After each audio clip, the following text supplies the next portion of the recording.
straight, but okay. Hi everyone, welcome back to the Academy here at Chesterfield Golf Club. Again, it's lovely to have you along to another video. My name is Warren Bennett. This sleepy thing's called Trev down on the floor. Double trouble today, he's got two tennis balls, but we've got both studios open, so he's got free range of both, so hopefully he won't make too much noise with the tennis balls today. A little bit of a different video. I'm going to hit a lot of shots today. I'm going to talk to you about what saved my career and what saved my back, more importantly.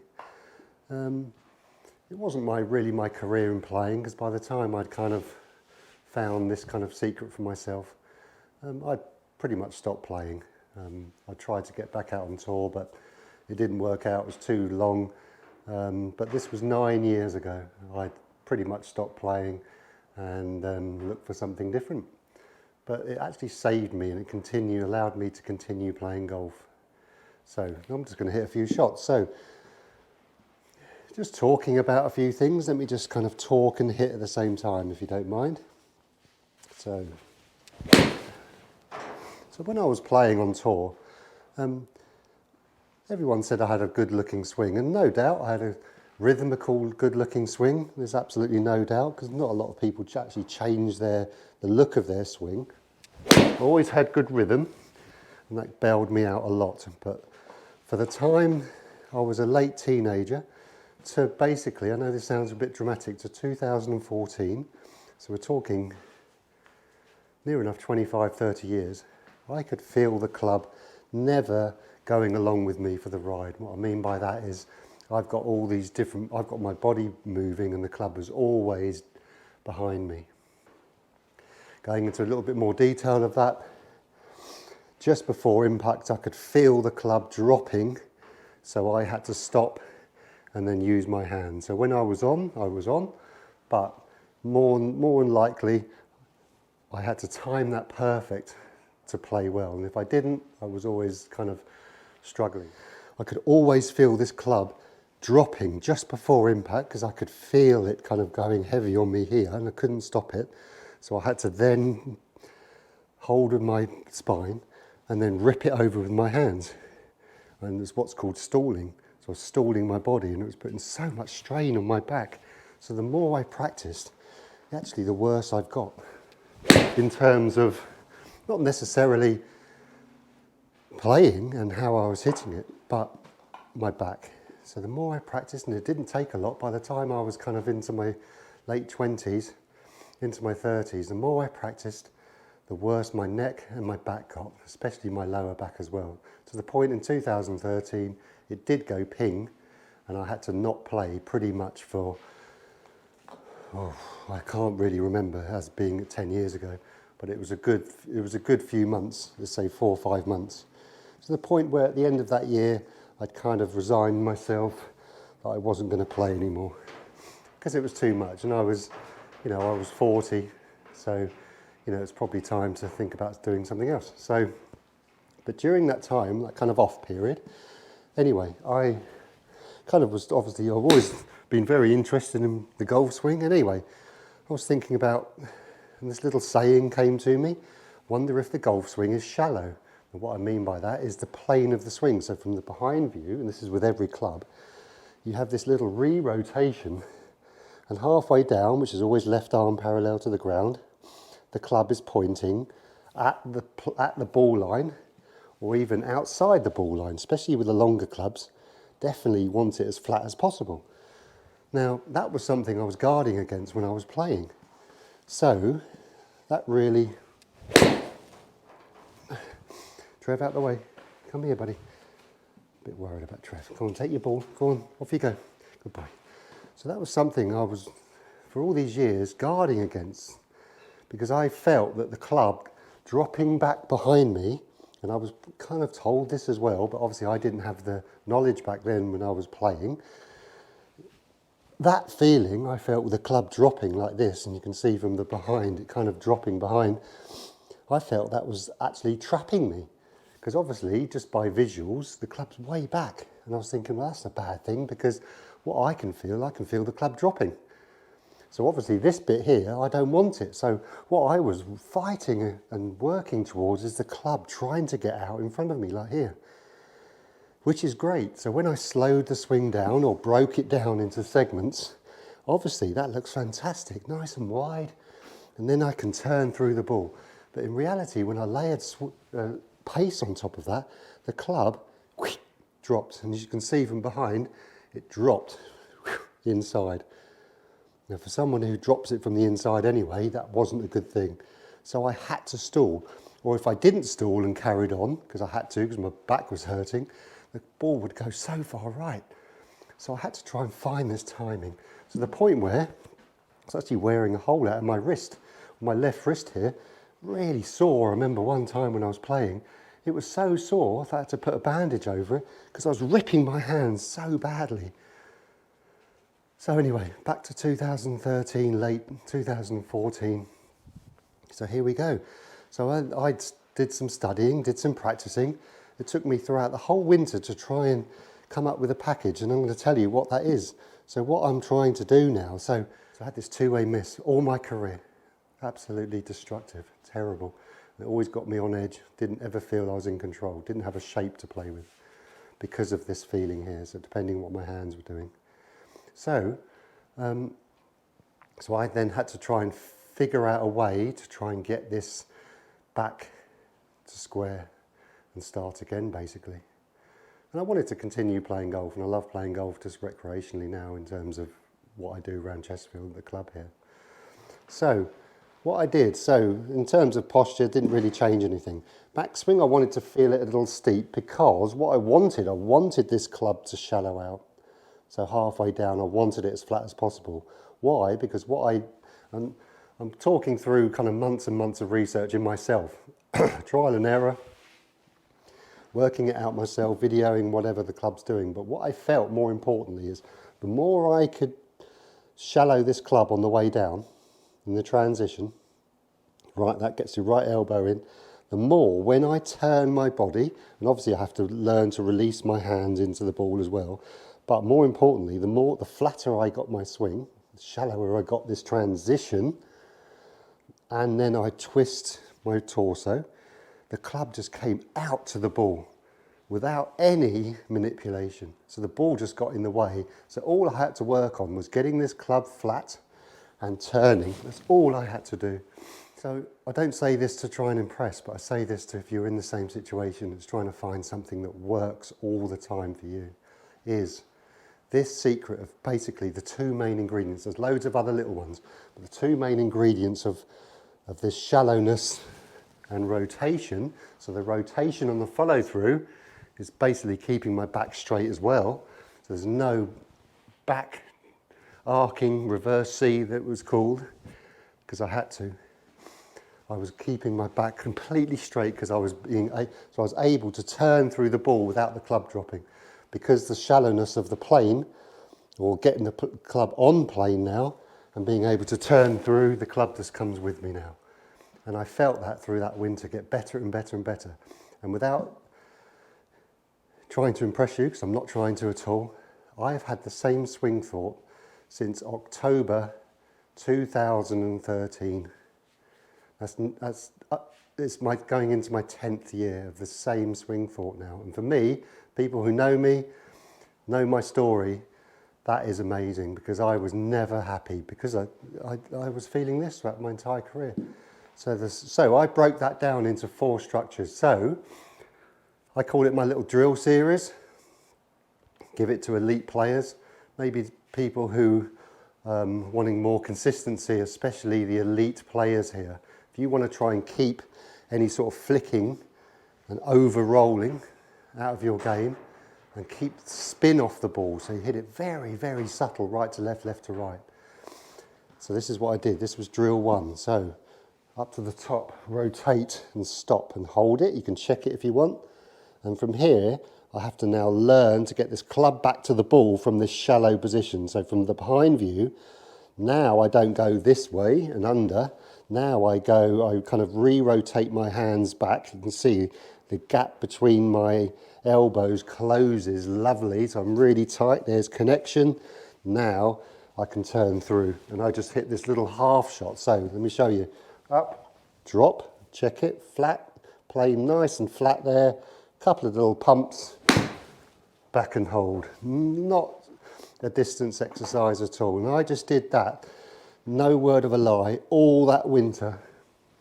Drop, don't have to slide too much. There's a little power move, which I described in another video. A couple of little pumps, hit and hold. That follow through can be broken down into different lengths. So occasionally, if I wasn't quite getting it, I'd really cut it off short. So you can see from the front view there, I've really rotated. You can see my left shoulder's pretty much back behind my right, and the club's still out in front of me. You can see from the behind view, no flicking at all. There's your consistency. Now, it won't ever happen that much when you play, but you're practicing the correct stuff, what the club wants to do under speed, not what it wants to do under a practice swing. Remember, this is for an elite golfer, really. This is not for someone who kind of draws the ball, someone who kind of hooks it and wants to take that hook off. So you can see now, from this shallow view, shallow plane, I have to now go not under, the club has to go this way. You can see what's happening now.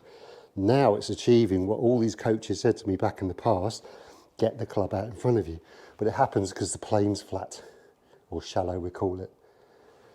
So drill number one, up to the top, drop, hold, check the plane, feel my elbow in a little bit, get the club back to the ball, turn and hold. That's drill one. Right, drill two is the same thing, but we do a little bit of a longer follow through. So what does your finish feel like when we pass through these positions?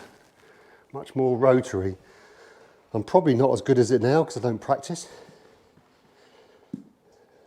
But I hit millions, thousands, I can't remember, I don't know how many, but all I was doing was hitting 500 balls a night after work. All that winter. In the first few days I couldn't hit it at all because I've never been able to hit the ball from this shallow position, never been there in my life. I've always been kind of out and steep. So now I'm hitting the ball, getting the club back. You can see how out it goes there. Then I'm free to go without any manipulation of that club head.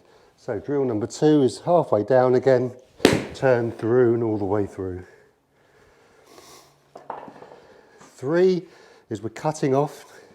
Drill three is we're cutting off our follow through again, but we're not stopping this time. So up, take a bit of pace off it. There's no distance. Remember, we're just taking our time with the speed at the moment. Let's hinge it up nice and steep, because remember, if you stand at the club on its end, it's got somewhere to go. So it's a really good one for you guys who want to get it in the slot a little bit more. If you drop it in here, and you still can drop it in the slot, but it's harder to feel that because then you're coming over here. So I recommend getting it nice and steep, stand the club on its end, but coming down here, club up. It's obviously a little bit too excessive, but at least it's got now somewhere to go. Beautiful. Up, hold, hold, that's one. Right, we're going to go all the way through and hold our finish. Try and get Trev out of the way now. Going to keep an eye on him. Softly drop, hold. Big time pivot on the way through. Foot up in the air to allow it. That's the power move as well. Steep, squat and hold. Really pivot. Remember the power move in the other video? Is this kind of squatting as well. That levels the hips to allow you to pivot. So it's all those little ingredients as well.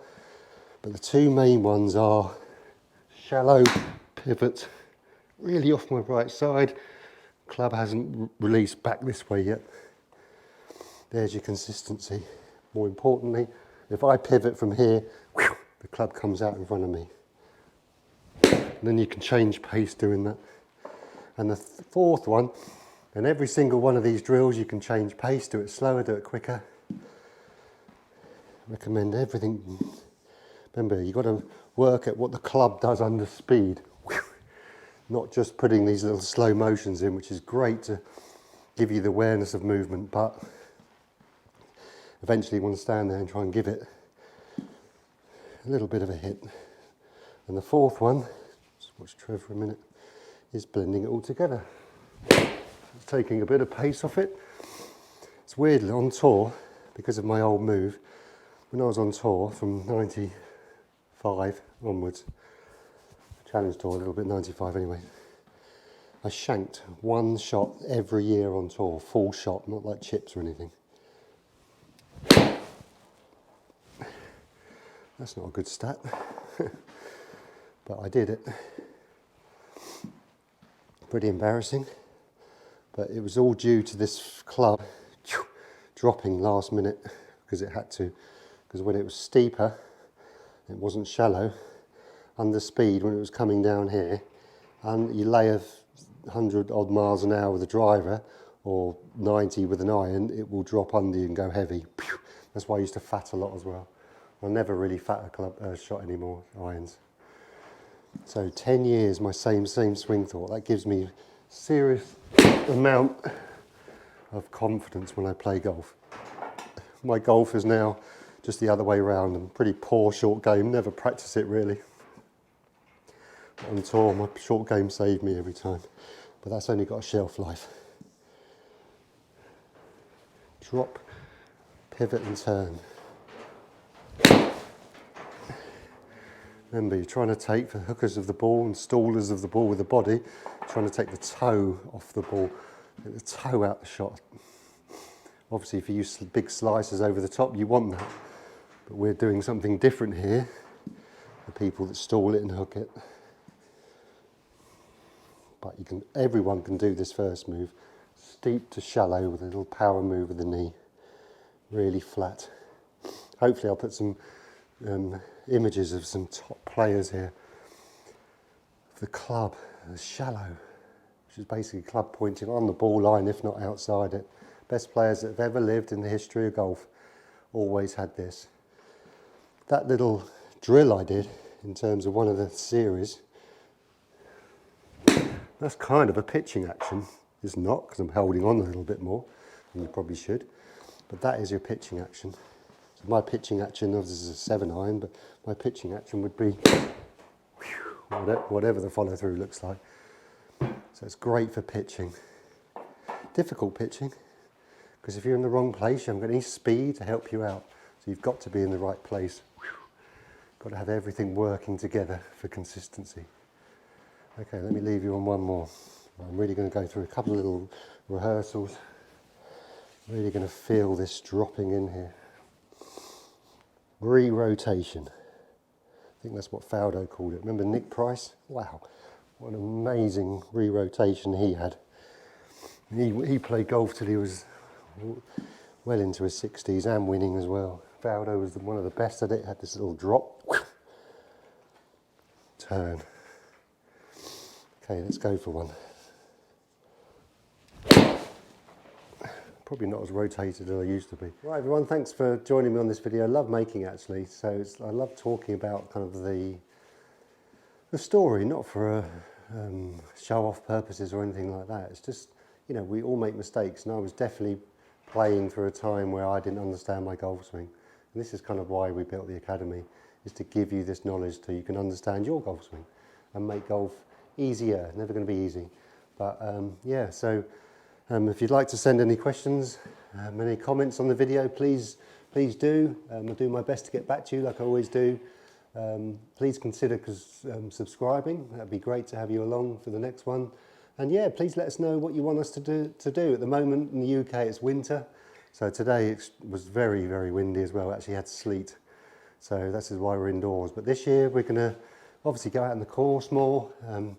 May do a couple of live lessons actually, so it'd be quite good to get someone's opinion while I'm actually teaching as well. And yeah, mate, we do, myself, Simon, and this year's going to be Kieran as well. We do clinics here at Chesterfield to the members, so we might bring you along for that one actually.